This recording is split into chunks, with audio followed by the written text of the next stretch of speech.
অবশেষে অপেক্ষার অবসান। প্রায় ৩.৫ মাসের সফর শেষ হলো রবিবার। বিগ বস 17-এর গ্র্যান্ড ফিনালে ঘটল বড় অঘটন। তবে জল্পনা মিলিয়ে বিগ বসের ট্রফি জিতলেন স্ট্যান্ড আপ কমেডিয়ান মুনাভার ফারুকী। জন্মদিনে ভক্তরা সেরা উপহার দিল মুনাভারকে।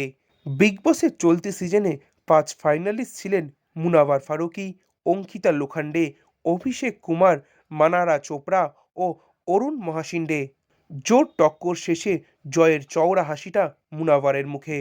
রিয়েলিটি শো জেতার ট্র্যাক রেকর্ড বজায় রাখলেন এই কমেডিয়ান। কঙ্গনা সঞ্চালিত লক আপের পর সালমানের বিগ বস জয়ী মুনাভার।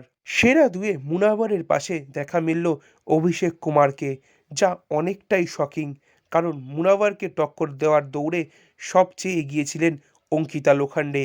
তবে সেরা তিনেও জায়গা মিলল না টলিউডের এই আদর্শ বৌমার। সবাইকে অবাক করে দিয়েই মানারা পেল তৃতীয় স্থান। বিগ বসের ট্রফি ছাড়াও ৫০ লক্ষ টাকা নগদ পুরস্কার জিতলেন মুনাভার। মিলল হন্ডাই ক্রেটা গাড়িও।